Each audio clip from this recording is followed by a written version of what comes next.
분들을 주님의 이름으로 환영하고 축복합니다. 우리 옆에 계신 분들 바라보며 잘하셨습니다. 이렇게 한번 인사해 주시겠습니까? 예, 잘하셨습니다. 주님의 이름으로 환영하고 축복합니다. 저는 오늘 내게 알게 하셨다라는 제목으로 함께 하나님의 말씀을 나누기를 원합니다. 우리가 성경에 보면은 고난당한 사람, 어떤 죄를 짓거나 또한 어떤 잘못한 것 없이 고난당한 사람이 나오는데 그 사람이 바로 욥입니다. 근데 이 욥은 당대의 의인으로 불리었음에도 불구하고 또한 많은 사람들에게 존경을 받는, 그리고 의롭게 여김을 받는 그러한 사람이었음에도 불구하고 고난을 당하고 어려움을 잃게 되죠. 그가 당한 고난을 보면은 첫 번째, 그가 재산이 굉장히 많았었는데 그 재산을 몽땅 잃게 됩니다. 그리고 두 번째로는 10명이나 되는 자녀들이 있는데 그 자녀들이 한날에 갑자기 사고로서 다 죽게 되는 그러한 어려움이 있죠. 그리고 마지막으로 그 몸에 병이 들어서 부스럼 같은 종기가 나고 또한 피부병이 너무 심하게 나서 기와조각으로, 한글 개혁 성경에는 기와조각으로, 그리고 개혁개정 성경에는 이 사기조각으로 몸을 긁었다라는 그러한 구절이 나오는 것을 보게 됩니다. 이것이 얼마나 기가 막히고 힘든 일이겠습니까? 그런데 이때 욥이 고통을 당하는 것만큼, 또한 이 고난에 빠진 욥만큼 힘들고 어려운 사람이 누가 있겠습니까? 아마 욥의 아내 역시 이 욥만큼 힘들었겠죠. 어떻게 보면은 욥의 입장에서 볼 뿐만 아니라 욥의 아내의 입장에서 보면은 이 욥의 아내도 얼마나 힘들고 어려웠겠습니까? 하루아침에 집에 있던 전 재산이 다 날아가 버리고, 또한 그 자녀들이 10명이나, 자기 몸으로 낳은 자녀들이 10명이나 하루아침에 죽게 되고, 또한 하나밖에 없는 남편, 또한 든든하게 믿고 그동안 의지해왔던 남편이 병이 들어서 정말 추한 모습으로, 그리고 누가 봐도 불쌍한 몰골을 하고 이 질그릇 조각으로 몸을 긁고 있는 모습을 볼 때 이 아내 되는 욥의 아내의 마음이 얼마나 답답하고 힘들었겠습니까? 아마 부부이기 때문에 남편의 고통이 아내의 고통이고 또한 아내의 고통이 남편의 고통이라는 거죠. 즉 다시 말해서 욥에게만 고난이 따르고 욥에게만 고통이 따른 게 아니라 욥의 반려자인 욥의 아내에게도 동일한 고난과 동일한 고통이 따랐다는 것입니다. 그런데 이 두 사람에게 동일한 고통이 있음에도 불구하고 이 고통을 해결하는 방식, 또한 이 고난을 처리하는 방식이 굉장히 상극인 것을 보게 되죠. 그래서 성경에 보면은 욥의 아내가 2장 9절에 이렇게 얘기를 합니다. 그게 뭐냐면, 당신이 그래도 자기의 온전함을 굳게 지키겠느냐? 하나님을 욕하고 죽으라 라는 이러한 말을 합니다. 사랑하는 여러분, 이 욥의 아내가 마음 가운데 얼마나 고통이 심했으면은 자기 남편을 보고 언제까지 그런 모습으로 살겠느냐? 차라리 하나님을 욕하고 그냥 죽으라 라는 이런 얘기를 합니다. 이 얼마나 악담 중에 악담이고 이 얼마나 가슴 아픈 얘기겠습니까? 그런데 아마 부부 생활을 해보신 분들, 또한 가정 생활을 해보신 분들은 잘 알 겁니다. 고통받고 있는 남편에게, 또한 어려움 겪고 있는 남편에게 아내가 이런 말을 했을 때는 진짜 죽으란 얘기가 아닙니다. 얼마나 이 아내의 마음도 힘들고 이 얼마나 아내의 마음도 답답하면은 남편에게 이런 얘기를 다 했겠습니까? 그런데 사랑하는 여러분, 이것이 바로 고통을 해결하는 방식이 욥의 방식과 욥의 아내의 방식이 달랐다는 것입니다. 이 성경에 보면은 욥만 지독하게 고통을 겪고 있고 그 옆에서 보고 있던 욥의 아내가 그게 너무 안쓰러워가지고 차라리 그럴 거 하나님을 욕하시고 죽으시오 라는 그러한 뜻, 어떻게 보면 조언이나 권면이 절대 아니라는 겁니다. 이건 뭐냐면 욥이 아프고 힘든 것만큼 욥의 아내도 아프고 힘들었다는 겁니다. 그런데 욥은 아프고 힘들수록 잠잠히 있는데 이 욥의 아내는 잠잠히 있지 못하고 입을 벌려서 얘기를 하는데, 그 얘기가 뭐냐면 가뜩이나 힘들고 어려운 그 남편에게 차라리 하나님을 욕하고 죽으라는 그런 악담을 퍼붓는 그러한 모습이 있는 것을 보게 되죠. 그럼 만약에 욥의 아내한테 가서 왜 당신은 당신 남편한테, 게다가 이렇게 사랑하는 남편이 고통을 겪고 있으면 위로를 해줘야지 왜 남편을 이렇게 욕하고 저주하느냐라고 물어보면은 아마 욥의 아내가 울면서 이렇게 얘기를 하겠습니다. 얘기를 할 것입니다. 내 속은 오죽하겠습니까? 저런 남편을 바라보고 있는, 또한 우리 집안이, 또한 우리 자식이 다 죽고 풍비박산이 났는데 내 마음은 오죽하겠습니까? 그러면서 아마 이렇게 얘기할 겁니다. 내가 오죽하면은 우리 남편한테 차라리 하나님을 저주하고 죽으라는 얘기를 다 했겠습니까? 라면서 아마 울면서 호소하는 그러한 부분이 반드시 있었을 것입니다. 사랑하는 여러분, 우리가 곰곰이 묵상해 보면은 욥의 아내가 얼마나 속상했으면, 또한 욥의 아내가 얼마나 마음이 아팠으면은, 또한 욥의 아내가 얼마나 안타까웠으면 자기 남편에게 저런 얘기를 다 했을까라는 공감도 일말은 되지 않습니까? 그런데 사랑하는 여러분, 욥의 아내가 그렇게 악담을 퍼부었을 때 무엇이 해결되는 게 있는가? 해결되는 건 오히려 없습니다. 오히려 고통받고 있는 욥에게 더 고통을 가중시킬 뿐이고, 또한 그렇게 악담을 퍼부은 자기 역시도 마음이 힘들고 어렵기는 마찬가지라는 것이죠. 사랑하는 여러분, 사람이 힘들고 어려운 일이 생기면은 악담을 퍼붓고 싶은 마음이 나옵니다. 그것도 나 혼자만의 문제가 아니라 부부간에 같이 겪고 있는 문제일 때 상대 배우자에게 그러한 악담을 퍼붓고 싶은 마음이 굉장히 많이 나타난다는 것이죠. 예를 들어서 이런 것입니다. 공부를 평소에 잘하던 자녀가 있는데 이 자녀가 갑자기 성적이 뚝 떨어졌다고 생각해 보십시오. 반에서 1, 2등을 다투는 애였는데 중간고사를 보고 왔는데 반에서 20등 밑으로 떨어진 거예요. 그럼 얼마나 이 가족들이 마음이 힘들고, 특별히 아버지 어머니가, 이 부모님들이 마음이 얼마나 힘들고 마음이 얼마나 어렵겠습니까? 그러면 아빠도 마음이 힘들고 엄마도 마음이 힘든 거는 마찬가지라는 겁니다. 그런데 그때 아빠들 중에, 물론 다 그런 건 아니겠지만 아버지들 중에 자기 아내한테, 엄마한테 이렇게 말씀하시는 분들이 있어요. 도대체 당신은 집에서 뭘 했길래 애 성적이 이렇게 되도록 가만히 냅뒀냐고 이런 얘기를 합니다. 사랑하는 여러분, 자녀가 성적이 떨어진 게 분명히 아내 탓이 아니라는 거는 남편도 알고 있습니다. 그럼에도 불구하고 한마디 하지 않으면 참을 수가 없는 거예요. 그럼에도 불구하고 한마디 하지 않으면 마음이 부글부글 끓어가지고 견딜 수가 없는 거라는 겁니다. 그럼 사랑하는 여러분, 자녀 성적이 떨어졌는데 그걸 가지고 남편이 집에서 난리를 치고 또한 아내에게 온갖 악담과 또한 온갖 저주의 말을 다 한다고 생각해 보십시오. 그럼 그게 해결이 되겠습니까? 해결이 되지 않고 그 악담을 퍼부은 남편도 마음이 안 좋고 또한 아내는 더 마음이 안 좋아서 상황을 더 악화시키는 일이 훨씬 더 많다라는 것이죠. 또 예를 들어서 남편이 바깥에서 사업을 하다가 동업자를 잘못 만나서 이 동업자가 사기를 쳐가지고 사업이 쫄딱 망했다고 생각해 보십시오. 그러면 남편만 마음이 힘든 게 아니라 아내도 마음이 너무너무 힘들고 어렵죠. 그러면 아내 마음 가운데 어떤 생각이 드냐면은 한번 퍼붓고 싶은 마음이 드는 거예요. 그러면서 남편한테 당신은 사회생활을 어떻게 했길래, 또한 사람 보는 눈이 얼마나 없길래 그런 동업자를 만나서 사업을 몽땅 말아먹었느냐 라고 자기 남편한테 악담을 퍼부었다고 생각해 보십시오. 그러면은 그게 해결되는 게 무엇이 있겠습니까? 그럼 그렇게 악담을 퍼붓는 아내한테 왜 그랬습니까? 그러면 나도 오죽하면 그러겠습니까? 라고 얘기하지 않겠습니까? 그런데 자기가 속상한데 남편한테 악담을 퍼붓는다고 한들, 또한 나도 속상한데 아내한테 악담을 퍼붓는다 한들 그것이 해결되는 것이 무엇이 있겠습니까? 어떤 것도 해결이 되지 않고 오히려 마음만 힘들고 마음만 더 어렵게 할 뿐이라는 것이죠. 사랑하는 여러분, 그런데 여기서 보면 욥의 대응이 나옵니다. 이 욥이라는 사람이 아내가 그렇게 악담을 퍼부었는데도 불구하고 당신은 차라리 하나님을 저주하고 죽어라 라는 그런 악담을 퍼부었는데도 불구하고 그는 잠잠히 있습니다. 그리고 그는 거기서 아무 말도 하지 않고, 그리고 오직 하나님만을 바라보며 하나님의 은혜 가운데 나가는 그러한 모습이 있는 것을 볼 때가 있다라는 것이죠. 사랑하는 여러분, 여기서 욥과 욥의 아내의 차이가 나온다는 것입니다. 또한 우리가 이 세상을 살다 보면은 욥과 같은 사람과 욥의 아내와 같은 사람들이 반드시 상존한다는 것입니다.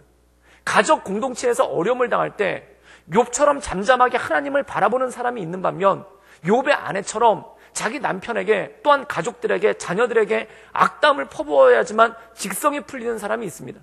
또한 교회에서도 마찬가지입니다. 교회에 어떤 어려운 일이 있을 때 잠잠하게 하나님만 바라보며 하나님에게 간구하는 사람이 있는 반면 이 욥의 아내처럼 악담을 퍼붓고 누구 탓이라고 반드시 얘기를 해야지만 이 마음이 시원하고 속이 풀리는 그러한 사람이 있습니다. 또한 나라와 민족이 어려움을 겪었을 때도 마찬가지라는 거죠. 나라와 민족이 어려움을 겪었을 때 그 나라와 민족의 어려움을 바라보며 하나님 앞에 엎드려 기도하는 사람이 있는 반면 이 욥의 아내처럼 악담을 퍼부어야지만 속이 시원함을 느끼는 그러한 사람이 있는 것을 볼 수가 있다는 것입니다. 사랑하는 여러분, 오죽 마음이 힘들면, 또한 오죽 마음이 답답하면, 또한 오죽 마음이 안 좋으면 이렇게 악담을 퍼부었겠습니까? 물론 악담을 퍼붓는 그 마음도 충분히 이해는 됩니다. 그런데 그럼에도 불구하고 그가 악담을 퍼부어서 해결되는 일이 무엇이 있겠습니까? 악담을 퍼부어서 속이 시원해지느냐? 그것도 아니죠. 악담을 퍼붓고 나면은 그 다음에 마음 가운데 후회와 자책이 오죠. 그리고 그 상대방에 대해서도 미안한 마음이 들고 마음이 걷잡을 수 없는 대로 가는 그러한 모습이 있는 것을 볼 때가 있다라는 것입니다. 그래서 우리가 욥기서를 가만히 묵상하다 보면은 어려움을 대하는 방법, 그리고 이 욥기서를 가만히 보면 욥의 아내와 욥의 모습을 보면서 인생의 어려움을 어떻게 이겨나가는가라는 그러한 성도의 모습이 그 말씀 가운데 나온다는 것입니다. 그럼 욥은 이 어려움에 대해서 어떻게 반응하는가? 욥의 아내는 욥을 바라보면서 더 정확하게 하면 욥에 대한 원망과 하나님에 대한 원망이라는 겁니다. 그게 뭐냐면 당신이 그동안 의롭게 산다고 살았는데 도대체 결과가 뭐냐? 이러면서 욥을 비난하는 목소리와 또 더 나가서 당신이 그동안 하나님을 그렇게 섬겼는데 하나님이 살아계시다면 어떻게 이럴 수가 있느냐? 라면 하나님의 원망, 그 두 가지가 이 욥의 아내 마음 가운데 가득 차 있었다는 것이죠. 사랑하는 여러분, 우리가 그럴 때가 있지 않습니까? 그게 뭐냐면 신앙생활 열심히 하고 있는데 어려움이 닥쳤습니다. 그럼 오는 게 뭐냐면은 내가 괜히 이러려고 신앙생활했나? 누가 신앙생활 열심히 하라고 그래가지고 열심히 했더니 돌아온 건 아무것도 없다. 사람에 대한 원망이 나오고, 또한 두 번째는 뭐냐면 하나님에 대한 원망이 나온다는 겁니다. 내가 주일도 안 빼먹고 봉사도 빼먹은 적도 없고 헌금하는 것도 빼먹은 적이 없는데 어떻게 하나님 나한테 이러실 수 있습니까? 라면서 하나님에 대한 원망이 나오게 되는 거죠. 그런데 오늘 말씀 가운데 보면은 욥은 어떻게 했느냐? 욥은 이렇게 얘기를 합니다. 성경 말씀을 보면 욥기 1장 21절에 보면은 주신 이도 여호와시요 거두실 이도 여호와니 여호와의 이름이 찬송을 받을 것이다. 마치 남의 일처럼 얘기를 합니다. 주신 이도 하나님이시요 거두신 이도 하나님이십니다. 이 하나님에 대해서 얘기한다는 거죠. 또한 욥기 23장 10절에 보면은 그러나 내가 가는 길을 그가 아시나니 그가 나를 단련하신 후에는 내가 순금이 되어 나올 것입니다. 라는 이러한 고백을 합니다. 그럼 욥이 하나님을 원망하지 않은 이유를 보면은 욥은 고난을 받을수록 하나님을 더 깊이 생각했다는 겁니다. 욥은 고난을 받을수록 하나님을 더 깊이 묵상했다는 겁니다. 그럼 욥이 하나님을 묵상하고 얻은 결론은 무엇인가? 하나님께서 나에게 이처럼 막대한 부를 주셨을 때는 그거 나름대로의 이유가 있고, 그리고 이 부를 걷어가셨을 때는 그건 나름대로의 이유가 있을 것이다. 즉 하나님의 일하시는 것에 대한, 하나님의 결정에 대한 전적인 신뢰가 있다라는 것입니다. 물론 이해는 안 되죠. 왜 주시기도 하고 왜 걷어가시기도 하는지 물론 이해는 안 되죠. 물론 이해는 안 되지만 그 이해를 뛰어넘어서 욥에게 믿음이 있었다는 겁니다. 그 믿음이 뭐냐면 주신 이도 하나님이시오 거두시는 이도 하나님이시다. 주실 때도 이유가 있는 것처럼 걷어가실 때도 이유가 있을 것이다 라고 생각을 했다는 겁니다. 그리고 그 걷어가신 이유에 대해서 그가 한 가지를 발견했는데, 나를 죽이려고 하시는 것이 아니라, 또한 나를 멸망시키시려고 하는 것이 아니라 나를 연단하시기 위해, 그리고 나를 단련하시기 위해. 그럼 왜 나를 연단하고 왜 나를 단련하시는가? 나를 정금과 같이 새롭게 나오게 하기 위해서, 순금과 같이 온전케 하시기 위해서 하나님께서 나를 단련하신다는 겁니다. 그것에 대해서 깨달았다는 것이죠. 사랑하는 여러분, 예를 들어서 이 부모님들이 자녀들한테 휴대폰을 선물로 줄 때가 있습니다. 자녀들이 휴대폰을 간절히 갖고 싶어서 주는 경우도 있지만, 주로 어떤 경우에 휴대폰을 주냐면은 자녀들이 학원 끝나고 밤늦게 집에 들어올 때, 그리고 공부하고 밤늦게 집에 들어올 때 걱정이 되니까 연락을 하려고 자녀들한테 휴대폰을 선물합니다. 그럼 자녀들한테 휴대폰을 주는 이유가 무엇입니까? 걱정이 되기 때문에 주는 거예요. 즉 다시 말해서 사랑하는 마음 때문에 주는 거라는 겁니다. 그런데 자녀들이 집에 와가지고 또는 학교에서 휴대폰을 보느라고 정신이 팔려서 공부를 안 한다고 생각해 보십시오. 그럼 부모님이 어떻게 하겠습니까? 그에게서 휴대폰을 빼앗습니다. 그러면 휴대폰을 빼앗은 이유가 무엇입니까? 사랑하기 때문에 휴대폰을 빼앗다는 겁니다. 즉 주실 때도 사랑하기 때문에 준 것이고 거둘 때도 사랑하기 때문에 거둔 거라는 겁니다. 그러면 휴대폰을 주고 거두고의 이유가 무엇입니까? 바로 부모님이 자녀를 사랑하기 때문에 그 사랑의 마음이 자녀의 상황에 따라서 학원에서 늦게 오니까 걱정이 돼서 휴대폰을 주는 것으로 사랑을 표현하고, 또한 자녀가 공부를 하지 않고 휴대폰에만 몰두하고 있으니까 휴대폰을 빼앗는 것으로 그 사랑을 표현한다는 거죠. 그러면 주신 것도 사랑 때문에, 또한 걷어가신 것도 사랑 때문에 걷어갔다는 겁니다. 그런데 사랑하는 여러분, 자녀 입장에서 보면은 줄 때는 신나죠. 줄 때는 부모님이 내 마음을 알아주는 것 같아서 그렇지 않아도 내가 갖고 싶었는데 부모님이 주니까 너무너무 신나죠. 역시 엄마밖에 없어요. 역시 아빠밖에 없어요. 그리고 너무너무 신나죠. 그런데 뺏어갈 때는 어떻습니까? 섭섭하단 말입니다. 왜 줄 때는 언제고 뺏어가기는 왜 뺏어갑니까? 라면서 마음 가운데 원망이 생길 때가 있죠. 그러면 자녀와 부모의 시각이 다르다는 겁니다. 왜냐하면 자녀의 시각으로는 휴대폰을 줬다 뺏는 거 요것만 1차적으로 보고 있지만 부모의 시각은 단지 휴대폰을 주고 뺏는 것에 끝나는 것이 아니라 줄 때는 자녀의 안전을 위해서, 그리고 뺏을 때는 자녀의 공부를 위해서 빼앗다는 겁니다. 즉 다시 말해서 주는 것도 자녀를 위해서 준 것이고 빼앗은 것도 자녀를 위해서 빼앗은 것이란 것이죠. 다시 말해서 주는 것도 자녀를 사랑하는 마음 때문에 준 것이고 빼앗은 것도 자녀를 사랑하는 마음 때문에 빼앗은 것이라는 것이죠. 그런데 이 욥이 그것을 깨달았다는 것입니다. 하나님께서 나에게 부를 주셨다가 부를 빼앗아 가셨다. 또한 하나님께서 나에게 많은 자녀들을 주셨다가 그 자녀들을 빼앗아 가셨다. 또한 하나님께서 나에게 충분한 건강을 주셨다가 이제 건강을 빼앗아 가셨다. 그러면 단편적으로 보면은 왜 하나님이 나한테 줬다가 왜 하나님이 나한테 뺏어 가실까? 이것으로만 끝날 때가 있지만 그 안에서 하나님을 신뢰하는 마음, 하나님의 신뢰하는 마음이 있으면 주실 때도 나를 위해서 주신 것이고 걷어가실 때도 나를 위해서 걷어가신 것이다. 다시 말해서 주실 때도 나를 사랑하는 마음으로 주신 것이고 걷어갈 때도 나를 사랑하는 마음으로 걷어간 것이다 라는 그 믿음이 그의 마음 가운데 있었다는 것입니다. 사랑하는 여러분, 이것이 무엇입니까? 현상, 우리 삶 가운데 주어진 어떤 현상을 넘어서서 하나님의 진리 가운데 나가는 것, 또한 하나님의 성품 가운데 나갈 수 있는 능력이 그 안에 있다라는 것이죠. 사랑하는 여러분, 다시 말해서 욥이 그가 고난을 당했을 때 그 고난에 원망하고 불평을 한 것이 아니라 하나님을 더 깊이 묵상해 보니까, 하나님을 더 알아보니까 주신 것도 나를 사랑하기 때문이고 빼앗아 가신 것도 나를 사랑하기 때문이다 라는 그 하나님의 마음에 도달했을 때 그가 원망하지 않고 주신 것도 하나님이시오 걷어가신 이도 하나님이시니 나는 오직 하나님만을 찬양할 것입니다 라는 이러한 찬양의 고백이 그의 삶 가운데 나온다는 것입니다. 사랑하는 여러분, 이것이 바로 성숙한 믿음이고 이것이 바로 성숙한 믿음의 모습 아니겠습니까? 예를 들어서 고3 자녀에게 아버지가 휴대폰을 뺏어갔다고 생각해 보십시오. 그럼 당장 휴대폰을 뺏겼으니까 마음 가운데 섭섭함이 있죠. 그런데 아버지가 나한테 휴대폰을 왜 뺏어갔을까를 곰곰이 생각을 해보니까 이것이 휴대폰에 정신 팔지 말고 공부에 더 집중하라는 아버지의 뜻. 그럼 공부에 집중하라는 아버지의 뜻은 무엇입니까? 네가 좀 잘 됐으면 좋겠다, 네가 좀 열심히 살았으면 좋겠다 라는 그 사랑의 표현이 그 안에 있는 거 아닙니까? 그러면 휴대폰을 빼앗겼다는 사실에 몰두하고 있고 그것만 생각하고 있으면 원망이 나오는 거예요. 옛날엔 내가 있었는데 지금은 빼앗겼다, 이것만 생각하면 원망이 나오는 거예요. 그런데 더 깊이 생각해보면은, 한 단계 더 깊이 생각해보면은 주신 것도 나를 사랑하시기 때문이고 빼앗아 가신 것도 나를 사랑하시기 때문이다 라는 결론에 도달할 때 하나님 감사합니다, 결국 하나님께서 나를 사랑하시는군요 라는 그 마음 가운데 도달할 수가 있고 그것으로 말미암아 감사할 수 있는 능력이 우리 삶 가운데 주어진다는 것이죠. 그러나 사랑하는 여러분, 욥과 같이 우리 인생 가운데 고난이 올 때, 또한 때로 내 삶 가운데 정말 필요한 것을 하나님께서 걷어가실 때, 또한 내 인생 가운데 내가 정말 원하는 것을 하나님께서 주시지 않을 때, 그것을 거두어 가실 때도 하나님의 뜻이 있고 또한 주시지 않을 때도 하나님의 뜻이 있음을 바라보며 그 뜻 가운데 온전함으로 나갈 수 있기를 주님의 이름으로 축원합니다.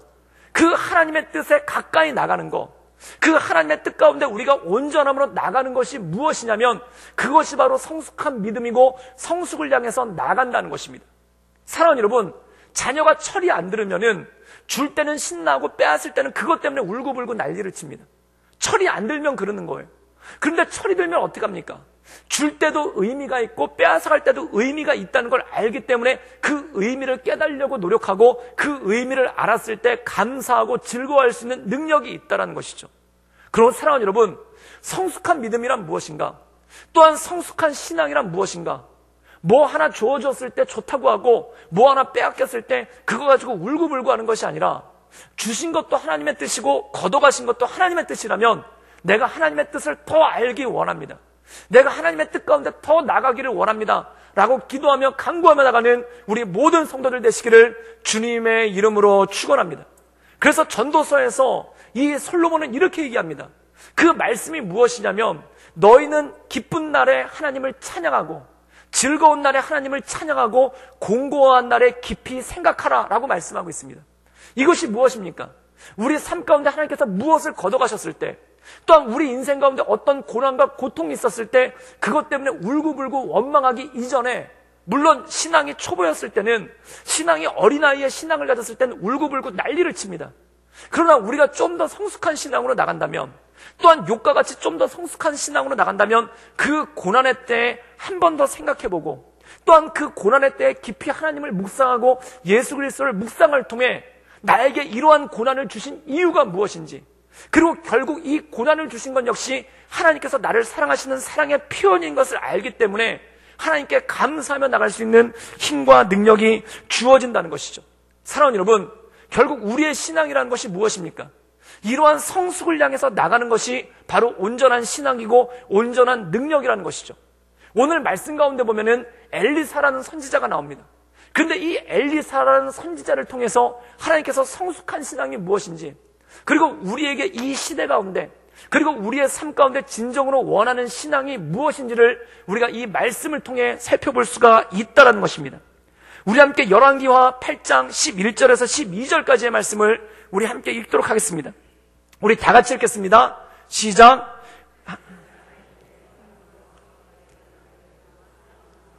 예, 죄송합니다. 11절에서 12절까지 말씀입니다. 예, 11절에서 12절까지 말씀 자막으로 잠깐 보여주시겠어요? 예, 우리 다 같이 읽겠습니다. 시작. 하나님의 사람이 그가 부끄러워하기까지 그의 얼굴을 쏘아보다가 우니 하사엘이 이르되 내 주여 어찌하여 우시나이까 하는지라. 대답하되 내가 이스라엘 자손을 행할 모든 악을 내가 알미라. 내가 그들의 성에 불을 지르고 장정을 칼로 죽이며 어린아이를 맺히며 아이벤 부녀를 가르리라 하니. 오늘 말씀 가운데 보면은 우리가 함께 읽을 말씀이 열왕기하 8장 말씀입니다. 근데 열왕기하 8장에 보면은 한 가지 사건이 나오는데, 그 사건이 뭐냐면 엘리사가 당시에 이스라엘과 적대적인 관계에 있었던 아람이라는 나라의 수도인 다메섹에 방문을 하게 됩니다. 근데 그 당시 아람에는 어떠한 일이 있었냐면, 이 아람의 왕 베나닷이라는 사람이 큰 병에 들린 거예요. 그래서 이 사람이 병 때문에 힘들어하고 어려워하고 있다가 다메섹에 엘리사가 왔다는 소식을 듣습니다. 그래서 이 베나닷이라는 왕이 자기 최측근인 하사엘이라는 신하를 불러가지고 그에게 수많은 예물을 주면서 엘리사 선지자를 찾아가서 과연 내가 병이 낫겠는가 그것을 물어보라라는 장면이 이 말씀 가운데 나온다는 것이죠. 그리고 이 명령을 받은 하사엘이라는 신하가 수많은 예물을 가지고 엘리사를 찾아갑니다. 그리고 엘리사한테 가가지고 우리 왕 베나닷이 병에 걸려서 죽게 됐는데 이 사람이 병이 낫겠습니까? 안 낫겠습니까? 이것을 물어봅니다. 그런데 이때 엘리사가 어떤 말을 하냐면은 알 듯 모를 듯한 말을 하는 거예요. 그 알 듯 모를 듯한 내용이 열왕기하 8장 10절 말씀입니다. 우리 열왕기하 8장 10절 말씀을 자막을 통해서 함께 나누도록 하겠습니다. 우리 다 같이 읽겠습니다. 시작. 엘리사가 이르되 너는 가서 그에게 말하기를 왕이 반드시 나으리라 하라. 그러나 여호와께서 그가 반드시 죽으리라고 내게 알게 하셨느니라 하고, 오늘 말씀 가운데 보면 뭐라고 말했냐면 왕의 병은 반드시 나을 것이다. 왕이 병이 낫겠다는 거예요. 근데 그 다음에 어떤 얘기를 하냐면 그러나 왕은 반드시 죽을 것이다. 그러니까 하사엘이 이게 뭔 소린가? 병이 낫는데 왜 왕이 죽는다는 말인가? 이것 때문에 궁금해하니까 그 다음에 한 말이 11절에 나오는 말씀인데, 그 11절이 뭐냐면 이 엘리사 선지자가 하사엘을 쳐다보는데 말씀해 보면 어떻게 나오냐면은 하사엘이 부끄러움을 느낄 만큼 그를 물끄러미 쏟아보았다는 겁니다. 그리고 이 한참을 하사엘을 쳐다보다가 그 다음에 울기 시작했다는 거예요. 그러니까 하사엘이 영문이 없죠. 갑자기 베나닷의 병세를 물어보라고 왔는데 병은 낫겠는데 반드시 죽을 것이다. 이렇게 알 듯 모를 듯한 얘기를 하고 그 다음에 하사엘을 한참을 쏘아보다가 이 선지자가 갑자기 울기 시작하는 겁니다. 그러니까 하사엘이 궁금해가지고 그를 쳐다보니까 그때 이 하사엘에 대해서 엘리사 선지자가 예언을 합니다. 그 예언이 뭐냐면, 결론부터 말씀드리자면 너는 베나닷을 대신해서 아람의 왕이 될 것이다. 그리고 네가 아람의 왕이 된 다음에 이스라엘을 침공할 것인데 성을 불지르고 장정들을 칼로 죽이고 그리고 여자와 어린아이들을 잔혹하게 죽이게 될 것이다 라는 그런 예언의 메시지가 이 말씀 가운데 나왔다는 것입니다. 그럼 사랑하는 여러분, 이 엘리사가 하사엘을 쏘아보고 한참 물었던 이유는 무엇입니까? 바로 하사엘을 통해서 자기 조국인 이스라엘이 얼마나 큰 고통을 받게 될 것인지, 하사엘 때문에 이스라엘이 얼마나 어려움에 처하게 될 것인지 그것을 알았기 때문에 이 하사엘을 한참을 쳐다보고 그가 울었다는 것입니다. 사랑하는 여러분, 그렇다면 우리가 이런 생각을 하게 됩니다. 그럼 이스라엘이 구원을 받으려면, 이스라엘이 하사엘의 칼날로부터 구원을 받으려면 하사엘이 왕이 못되게 하면 될 거 아닌가? 그래서 여기서 엘리사가 하사엘한테 이런 예언을 해주지 말고 왕궁으로 베나닷을 찾아가가지고 왕한테 당신의 병은 나을 것입니다. 그런데 하사엘 전업이 반역을 일으켜서 당신을 죽일 것이니 하사엘을 처단하십시오 라고 얘기를 한다면은 하사엘이 왕이 못 될 것이고, 하사엘이 왕이 못 되면은 이 말씀에 본 것처럼 이스라엘이 침공을 당할 일도 없고 이스라엘 백성들이 고난을 받지도 않을 거 아닙니까? 그럼 그렇게 손쉬운 해결책이 있는데, 이스라엘이 하사엘의 침공을 받지 않을 그런 손쉬운 해결책이 있는데 왜 엘리사 선지자는 그 모든 걸 다 알고 있으면서 하사엘을 쳐다보고 울기만 했겠습니까? 사랑하는 여러분, 여기 중요한 포인트가 있다는 겁니다. 이스라엘이 고난을 받는 이유가 무엇인가? 이스라엘이 고통을 받는 이유가 무엇인가? 그것은 단지 하사엘이라는 뛰어난 사람이 아람의 왕이 되기 때문에, 아람 때문에 이스라엘이 고통을 받는 게 아니라는 겁니다. 그럼 무엇 때문에 이스라엘이 고통을 받는가? 바로 이스라엘의 죄 때문에, 하나님을 떠나서 우상을 섬기는 이스라엘의 죄 때문에 이스라엘이 고통을 받고 어려움에 처한다는 것이죠. 즉 다시 말해서 이스라엘이 고난에 빠지는 이유는, 이스라엘이 고통에 빠지는 이유는 하사엘이 왕이 되었기 때문이 아니라 이스라엘 백성 자체가 하나님을 떠나서 죄 가운데 있었기 때문에 고통을 받고 고난을 받는다는 겁니다. 그러면 이 해결책이 무엇이겠습니까? 하사엘이 왕이 못되게 하는 것이 해결책이겠습니까? 그게 아니라는 거예요. 하사엘이 왕이 못되게 하는 것이 해결책이 아니라 그가 이스라엘에 내려가서 이스라엘 백성들이 이 임박한 심판과 고난에 앞서서 하나님께 회개하고 돌아오게 하는 것, 이것이 바로 자기의 사명이고 자기의 임무란 것을 엘리사가 깨달았다는 것입니다. 그래서 엘리사는 하사엘한테 이 예언을 해준 다음에 바로 이스라엘로 돌아와서 거기서 백성들에게 하나님의 말씀을 전하고, 그리고 아합의 길을 따르지 말고 여로보암의 길을 따르지 말고 하나님의 길을 따를 것을 선포하는 장면이 그 다음 장부터 나오게 되는 것을 보게 됩니다. 사랑하는 여러분, 이것이 무엇입니까? 이 엘리사는 어떤 것이 진짜 본질인지, 그리고 어떤 것이 진짜 중요한 것인지 그것을 보고 깨달았다는 것이죠. 즉 진정한 문제의 근원이 무엇인지를 깨달았다는 것입니다. 제가 청년부에서 사역을 하고 있었을 때 어떤 편지가 왔어요. 그 청년부 목회자들이 모여서 회의를 하고 있는데 어떤 목사님이 굉장히 당황스러운 얼굴을 하면서 한 가지 이메일 온 거를 복사해가지고 다 나눠주는 겁니다. 근데 놀랍게도 거기 어떤 말이 있냐면은, 그때 저희 청년들이 한 7,000명 정도가 모였었는데 그 목사님 메일에 보니까 뭐라고 나왔냐면은 자기가 신천지에 있었던 사람임을 얘기하면서 자기 이름이랑 심지어 주민등록번호까지 다 적어가지고 보냈더라고요. 그래서 그 사람이 뭐라고 얘기를 하냐면은, 내가 신천지라는 이단 종파에 있었는데 그 신천지란 이단 종파에서 꽤 핵심적인 인물이었다는 거예요. 그러면서 뭐라고 하냐면은, 이 교회에, 제가 섬기고 있던 교회 청년들 중에 300명을 갖다가 보냈다는 거예요. 그래서 그 300명들이 모여가지고 지금 이 교회를 갖다가 어지럽게 하려고 활동 중에 있으니까 그들을 다 잡아내라는 겁니다. 그런 그 이메일이 온 거예요. 그러니까 그걸 보고 나서 다 당황스럽죠. 그러고 난 다음에 저희가 그 회의를 하고 이거 잡아야 된다고. 도대체 300명이나 들어왔으면은 이거 교회가 어떻게 되겠느냐고. 그래가지고 그 다음 주부터 눈에다 불을 켜고 누가 신천지인지 아닌지 그거 찾으러 다녔어요. 그러고 난 다음에 그 다음 주에 모여가지고 회의를 했는데 이건 방법이 아니란 걸 깨달은 거예요. 그럼 뭐가 방법일까? 사랑하는 여러분, 신천지가 들어왔는데 신천지를 잡아내는 것으로만 무슨 의미가 있겠습니까? 거기서 한 가지를 깨달았는데, 그게 뭐냐면 집에 음식물 쓰레기가 쌓여있으면 벌레가 끼는 건 당연한 거 아니겠습니까? 집에 음식물 쓰레기가 가득하면 쥐들이 끼는 건 당연한 거 아니겠습니까? 그러면 쥐를 잡으려고 쫓아다닐 게 아니라, 벌레를 잡으려고 쫓아다닐 게 아니라 음식물 쓰레기를 치워버리면은 그러면 벌레도 같이 사라질 것이 아닌가? 그 다음부터 어떤 걸 했냐면은 청년들에게 신천지가 성경 공부를 빌미로 해가지고 들어온다니까 청년들한테 성경 공부를 엄청나게 많이 시키자. 그리고 청년 리더십들, 청년 구역장들 갖다 하나하나 살펴봐가지고 얘네들을 신방하고 잘 살펴보아서 혹시 흔들리고 있는 애들은 없는지, 또한 다른 것에 유혹받고 있는지는 아는지, 또한 온전한 믿음 생활을 잘 하고 있는지 이것을 계속해서 살펴보고 점검하자. 그래서 그 다음부터 저희가 특별 새벽 예배도 열고, 그 다음에 부흥회도 하고, 그 다음에 성경 공부 프로그램을 가져와가지고 그 청년들한테 성경 공부를 시키면서 그거에 집중을 했습니다. 그리고 집중을 했더니 메일이 또 오는 거예요.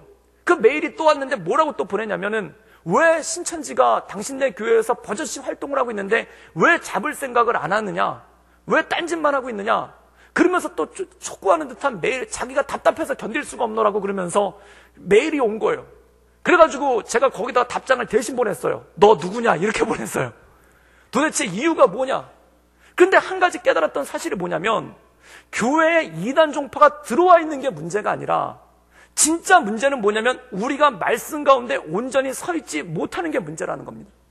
사랑하는 여러분, 몸이 면역력이 떨어지면은 별 시덥지 않은 바이러스가 와도 그 바이러스에 병이 들고 넘어지는 거예요. 그런데 몸의 면역력이 강건하면 어떤 일이 생기냐면, 어떤 강력한 바이러스가 와도 그것을 이겨낼 수 있는 힘과 능력이 있다는 것이죠. 그럼 병을 치료할 때 중요한 게 바이러스를 잡는 것도 중요하겠지만, 더 중요한 건 뭐냐면 내 몸의 항체를 키우고, 또한 내 몸의 면역력을 키우고, 내 몸의 기초 체력을 키워가지고 이 바이러스가 몸에서 활동하지 못하도록 하는 것이 근본적인 해결책이고, 근본적으로 그것들을 이겨낼 수 있는 문제가 아니겠습니까? 사랑하는 여러분, 우리가 때로 실수하는 것 중에 하나가 뭐냐면 문제를 너무 크게 보는 거예요. 예를 들어서 지금 이 엘리사에게 처한 문제가 하사엘이 이스라엘을 침공해서 이스라엘을 어렵게 할 거라는 겁니다. 그러면 진짜 문제가 바로 하사엘이겠습니까? 아니에요. 하사엘은 하나의 바이러스에 불과한 거예요. 하나의 현상에 불과한 거예요. 하사엘이 왕이 되지 않더라도 이스라엘 백성들이 계속 죄를 짓고 있다면 누군가 대신해서 또 이스라엘을 침공하고 이스라엘을 어렵게 할 거 아닙니까? 그러면 하사엘이 왕이 되고 안 되고는 중요한 문제가 아니라는 겁니다. 그럼 진짜 중요한 문제는 무엇인가? 이스라엘 백성들이 하나님의 말씀 가운데 온전히 서 있느냐, 서 있지 못하느냐, 이게 진짜 중요한 문제 아니겠습니까? 교회도 마찬가지예요. 지금 누가 이단 종파고 이단 종파가 몇 명이 들어와 있느냐 안 들어와 있느냐, 이것도 굉장히 어려운 문제겠지만 진짜 중요한 문제는 뭐냐면 우리 성도들이, 또한 우리 구역 식구들이, 또한 우리 중직자들이 그걸 견뎌낼 수 있는 믿음의 성숙이 있느냐 없느냐, 그게 훨씬 더 중요한 문제가 아니겠습니까? 사랑하는 여러분, 사람이 문제에 주목을 하다 보면은 자꾸 딴 길로 가게 된다는 거예요. 즉 다시 말해서 욥이 고난 가운데 있었을 때 그 고난에만 자꾸 집중을 하니까, 내가 옛날엔 재산이 많았는데 다 날라갔다, 내가 옛날에는 자녀가 많았는데 자녀가 다 죽었다, 내가 옛날엔 건강했는데 지금 건강이 없어졌다, 이 문제에만 자꾸 집중을 하면 어떤 일이 생기냐면 욥의 아내와 같이 원망과 악담과 저주만 나오게 되더라는 겁니다. 그런데 욥은 자기에게 주어진 문제를 묵상한 것이 아니라, 자기에게 주어진 그 일들을 묵상한 게 아니라 무엇을 바라봤냐면 하나님을 바라본 거예요. 그럼 하나님은 어떤 분이신가? 주신 분도 하나님이시고 거두신 분도 하나님이시다. 그럼 하나님은 어떤 분이시기에 주시기도 하고 거두시기도 하는가? 하나님이 변덕쟁이 신이신가? 하나님은 변덕이 심한 분이신가? 아니다, 하나님은 신실하신 분이다. 그럼 하나님은 나를 사랑하지 않는가? 아니다, 하나님을 깊이 묵상해봤자 하나님은 나를 사랑하신다. 그럼 하나님이 왜 나를 사랑하시고 신실하신데도 불구하고 주기도 하고 거두시기도 하는 이유가 무엇인가? 그것을 생각해보니까 한 가지 해답을 얻게 되는데, 그게 뭐냐면 주께서 나의 갈 길을 아시나니 그가 나를 단련하신 후에는 나를 승부가 같이 나오게 하실 거라는 그 믿음 가운데 그가 도달했다는 것입니다. 사랑하는 여러분, 여러분 삶 가운데 고난이 있을 때, 또한 여러분 삶 가운데 어려움이 있을 때 그 고난과 문제의 시선을 뺏기지 말고 온전히 하나님만 바라보며 하나님의 은혜 가운데 나갈 수 있기를 주님의 이름으로 축원합니다. 그때 어떤 일이 생기는가? 주신 이도 하나님이시오, 걷어가시는 이도 하나님, 그리고 나를 위해 주시기도 하고 나를 위해 걷어가시기도 하는 그 하나님의 성품을 깨달을 때, 그때 우리 마음이 즐거워하고 안심할 수 있는 힘과 능력이 우리 삶 가운데 주어진다는 것입니다. 사랑하는 여러분, 여러분 인생 가운데 그러한 힘과 능력이 있기를 주님의 이름으로 축원합니다. 사람이 살면서 참 절망스러울 때가 언제냐면, 물론 돈이 없고 그럴 때도 참 절망스럽지만 몸이 아플 때 참 힘들 때가 있어요.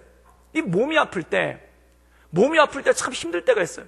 특별히 저는 대학교 다닐 때, 그리고 신혼 초기에 제가 뭐 그렇게 큰 병이 있는 건 아닌데 어떤 몸 아픈 게 제일 힘드냐면 이가 아픈 게 그렇게 힘들더라고요. 근데 이가 아픈 게 왜 힘드냐면은 돈이 들잖아요.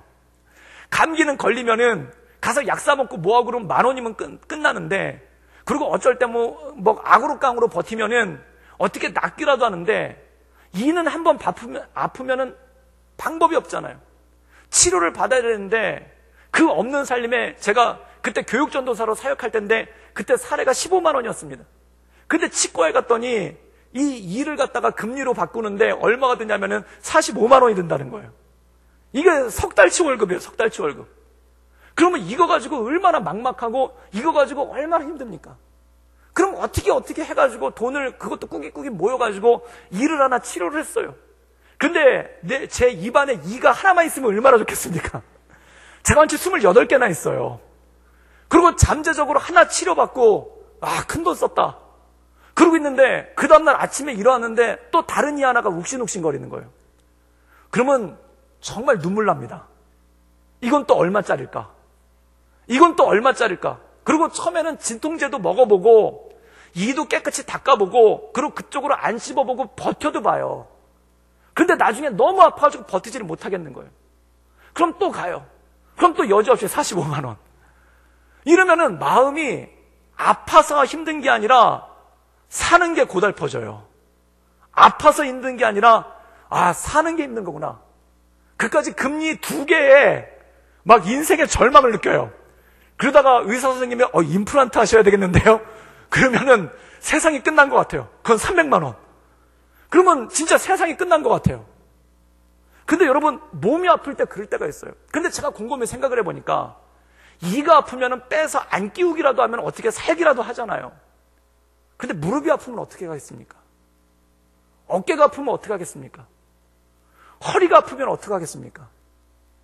어느 날 일어났는데 허리가 찌릿해가지고 병원에 가봤더니 1번 척추입니다. 그래가지고 치료를 다 받고 났는데 그 다음날 일어났을 때 또 찌릿한 거예요. 2번 척추입니다. 이러면은 몸이 아픈 게 문제가 아니라 마음이 무너져요. 너무너무 이것 자체가 힘든 거예요. 평생 이렇게 아프다 끝나야 되나? 평생 이렇게 어려워야 되나?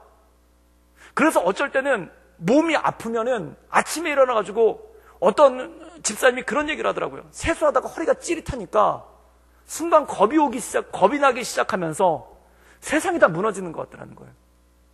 그리고 치료받고 왔는데 수술해야 된다. 그래서 수술해서 재활치료 받았는데 또 집에서 앉아서 허리를 숙여서 일을 하는데 또 찌릿한 거예요. 그럼 또 주저앉는 것 같은 거죠. 사랑하는 여러분, 사람이 몸이 아프면은 단지 아픈 걸로 끝나는 게 아니라 이게 마치 무슨 질고 같고 무슨 멍해 같고 무슨 사슬 같은 거예요. 이게 끝나지 않는 거예요. 그래서 어떤 분이 건강검진을 받고 오셔가지고 우시더라고요. 병원에 갔다 오셔서. 또 아프대요. 또 아프대요. 그러면서 우시는 거예요. 그 마음 가운데 단지 아파서 문제가, 그거 아프면 병원 가서 치료하면 되지, 이 차원이 아닐 때가 있어요. 그리고 어떤 암 같은 것이 걸려가지고 조심조심 해가지고 몸 관리를 잘했는데 병원 가봤더니 또 뭐가 돌기가 보이는 것 같습니다. 또 뭐가 혹이 보이는 것 같습니다. 그럼 가슴이 철렁하죠. 진짜 이렇게 맨날 병에 시달려야 되나? 이렇게 맨날 병에 나가야 되나? 그리고 두통이 너무 나가지고 병원에 가서 치료를 받았어요. 근데 어느 날 잃어버리니까 두통이 또 나는 거예요. 언제까지 이렇게 아파야 되나? 이것 때문에 힘들고 힘든 거예요. 근데 제가 존경하는 목사님 계신데 지금 돌아가셨죠. 온누리교회 하용조 목사님. 이분 참 많이 아프셨어요. 제가 병명을 듣다가 깜짝 놀랐어요. 군대에 있을 때 결핵이 걸리고 그 결핵 때문에 결핵약을 먹다가 그 결핵약이 너무 세가지고 신장을 다쳐가지고 신장이 상하고, 그리고 신장이 상해가지고 몸에 독소가 잘 해독이 안 되니까 그 다음에 간이 나빠지고, 그리고 간이 나빠지니까 처음에 간경화로 왔다 나중에 간암이 오고, 그래가지고 병원 갔는데 간암이 5번 발병. 그리고 간이 안 좋으니까 다시 신장이 나빠져가지고 나중에 신장이 기능을 하지를 못하게 돼서 신장 투석에 들어가시고, 신장 투석을 들어가니까 혈압이 높아지기 시작하고, 혈압이 높아지기 시작하니까 신장에 무리가 가기 시작하고, 그 다음에 신장이 안 좋아지니까 또 합병증으로 당뇨가 오기 시작하고, 그러니까 이분 병원 갈 때마다 절망스러운 거예요. 나중에는 병원 가시는 것도 힘들어 하시고, 또한 병원 가시는 것도 어려워하시고, 성도들한테 어디가 아프다는 거 말하는 것도 굉장히 힘들어 하시더라고요. 그런데 오카는 목사님 설교 중에 그런 설교가 한번 나온 적이 있었어요. 그게 뭐냐면은, 이 옥 목사님도 지금 돌아가셨지만 두 분이 굉장히 친한 친구시거든요. 근데 이 어렸을 때부터 친구시거든요. 젊었을 때부터 친구시거든요. 근데 옥 목사님이 한 번은 하용조 목사님이 투석을 받고 계신데, 투석을 받으면 보통 4시간 정도 받지 않습니까? 그럼 투석을 받고 가는데 병문안을 갔다는 거예요. 그래서 병문안을 가지고 투석을 받고 있는데, 이 투석을 받으면서 얘기를 하는데 4시간 동안 이분 오카는 목사님 표현에 의하면 95%는 하용조 목사님이 말씀하셨다는 거예요. 자기는 얘기도 못하고 그냥 듣고만 왔대요. 근데 그 투석을 받으면서 얼마나 신나든지, 그래서 뭐가 그렇게 신나냐라고 얘기했더니, 이 투석을 받다가 기도를 했는데 하나님께서 한 가지 응답을 주셨는데, 우리 교회가 이 일을 했으면 좋겠다고 하나님께서 응답을 주셨다는 거예요. 그리고 투석을 받다가 한 가지 생각난 게 있는데, 아무개를 어디를 보내가지고 어떤 일을 하면 좋겠다고, 어떤 사역을 한번 해보면 좋겠다고 그 얘기를 갖다 계속 하시면서 혼자 신이 나셔가지고 투석을 받으면서 그러면서 계속 말씀을 하시더라는 거예요. 그러다가 옥 목사님이 그 얘기를 듣고, 아, 이 사람은 진짜 하나님만 바라보는 사람이로구나. 정말 하나님께만 그 모든 시선이 고정된 사람이구나. 그걸 느꼈다는 거예요.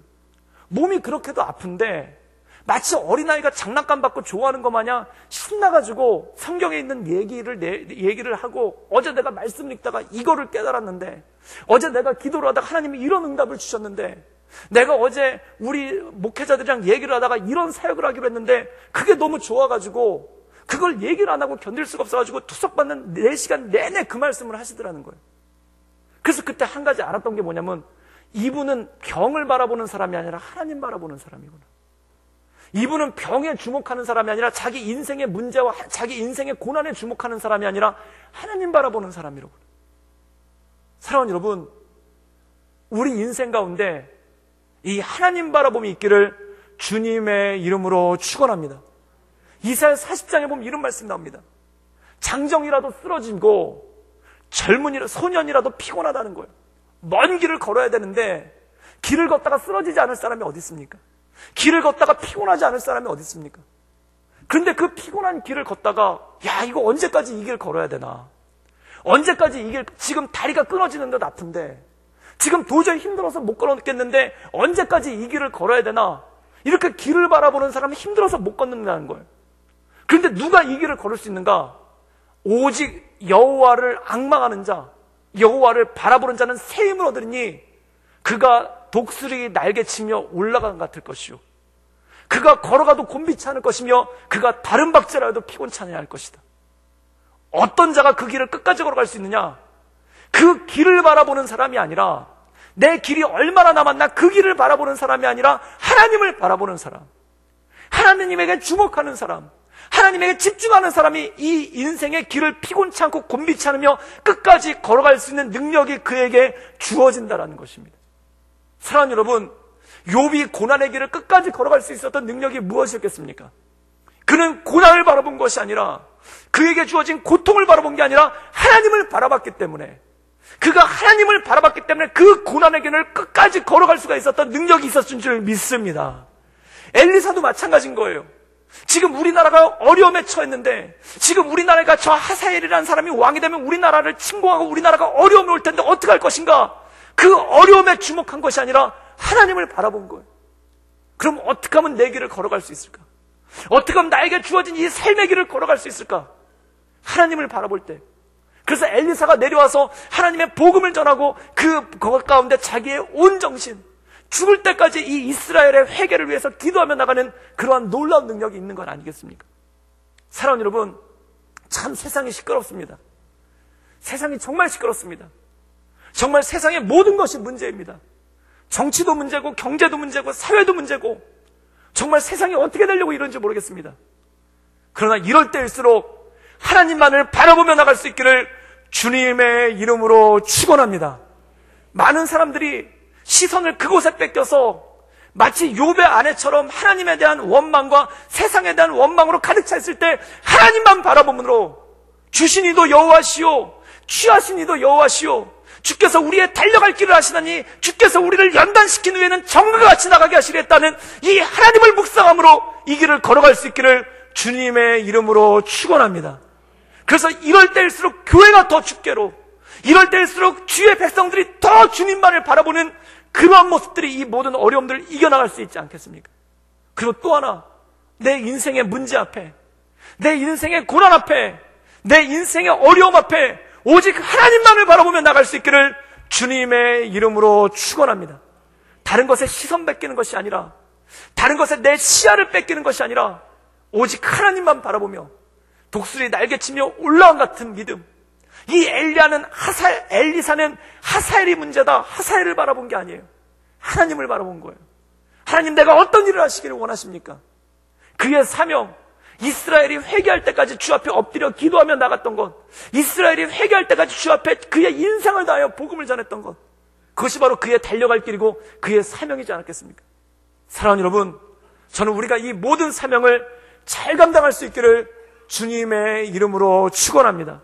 어려울 때 하나님만을 바라보며, 괴로울 때 하나님만을 바라보며, 고통스러울 때 주님만을 바라보며 그 주님의 은혜 가운데 날마다 승리하며 나가는 우리 구덕교회 모든 성도들 되기를 주님의 이름으로 축원합니다.